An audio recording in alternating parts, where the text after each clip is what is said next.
Kita sudah membahas bagaimana ini banjir berdampak pada kerugian pengusaha seperti itu. Tapi ini bagaimana dampaknya terhadap kenaikan harga produk nih Pak Sarman? Dari monitoring yang kita lakukan memang sampai saat ini kami masih belum melihat adanya kenaikan yang signifikan yang mengenai harga produk ini. Yang mudah-mudahan bahwa ketergangguan di distribusi ini belum mengganggu ketersediaan yang ada. Artinya kalau kita lihat memang di beberapa mall artinya ketersediaan mereka itu masih cukup. Yang mudah-mudahan ya dengan tidak ada lagi curah hujan yang makin tinggi, mudah-mudahan nanti akan lebih lancar transportasi. Tentu kita harapkan tidak ada lagi kenaikan harga-harga yang dapat mengganggu nanti daya beli masyarakat gitu. Oke, baik Pak Sarman, salah satu kemudian masalah klasik yang ada di Indonesia adalah mengenai infrastruktur. Dan kemudian kita lihat bagaimana bencana banjir ini banyak pihak yang menilai bukan hanya karena curah hujannya saja, tapi juga karena ada masalah pada infrastruktur. Tanggapannya dari kalangan pengguna? Ya, kami sih sangat setuju dengan pendapat itu. Artinya kalau kita lihat bahwa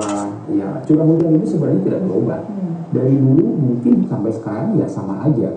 Hanya mungkin daya resapannya itu yang sudah tidak lagi seperti yang dulu. Katakanlah misalnya seperti di Jakarta kan sudah tidak seimbang lagi antara kawasan hijau ya dengan gedung-gedung yang sudah saat ini sudah begitu banyak di Jakarta, sehingga rasa tanah air itu sudah sangat terbatas. Saya rasa upaya-upaya ini ke depan yang harus dilakukan oleh pemerintah DKI Jakarta, bagaimana konsisten melaksanakan rencana umum dan rencana tata ruang DKI Jakarta itu. Artinya dalam memberikan perizinan pembangunan mall, pembangunan gedung-gedung bertingkat, pembangunan apartemen, harus betul-betul analisa dampak lingkungannya itu betul-betul diperhatikan, sehingga kita harapkan lagi ke depan itu tidak lagi Jakarta ini dibanjiri oleh seperti sekarang ini.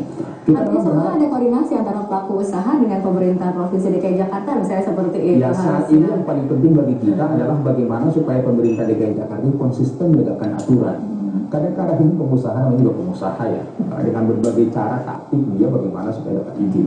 Tapi konsistensi daripada birokrasi kita harus tegas di situ, karena dampak-dampak yang kita rasakan saat ini bukan karena dampak sekarang 5 tahun ini, itu mungkin dampak daripada 25 tahun yang lalu, 30 tahun yang lalu, dampaknya kita rasakan saat ini.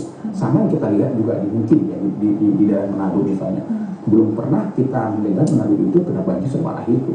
Tapi tiba-tiba kita lihat banjir bandang, dan saya rasa itu bukan karena 5 tahun ini, itu mungkin sudah hampir 20 tahun yang lalu, bagaimana hutan-hutan di sana itu ditebangi, bentukannya berubah, seperti itu. Dan Jakarta juga harapan kita begitu.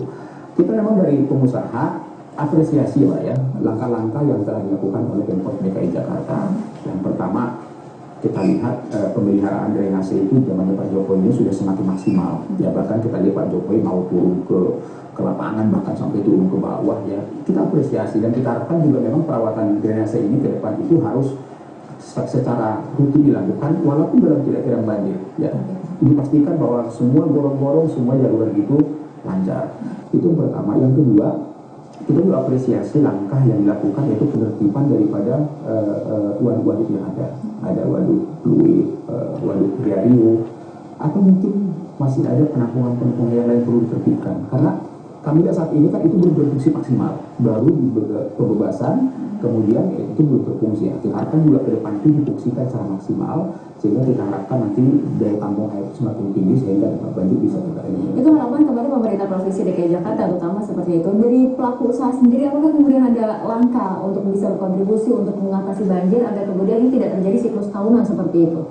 Ya, kalau kita dari pengusaha selama ini kan juga terbuka sekali diajak berdialog, terbuka sekali juga memberikan solusi-solusi ya. Misalnya kita menyadari bahwa masalah banjir ini bukan semata-mata hanya tugas pemerintah DKI Jakarta, bukan ada semata-mata tugas pemerintah pusat, tapi adalah tanggung jawab dari pemerintah, pengusaha, dan juga masyarakat gitu. Bagaimana peran serta masyarakat juga, bagaimana peran serta dunia usaha untuk bersama-sama mendorong Pemprov DKI Jakarta. Mari kita membahas solusi yang terbaik bagaimana supaya masalah banjir ini tidak lagi menggerogoti ekonomi Jakarta. Kita mungkin menyadari tidak kecil kemungkinan kita akan bebas dari banjir, kan gitu ya. Tapi bagaimana dampaknya itu kita kurangi. Nah, mudah-mudahan bahwa puncak tahun ini udah saat ini ya, mudah-mudahan. Ya, kalau puncaknya ini artinya kita lihat dampak penurunannya ada di tahun yang lalu.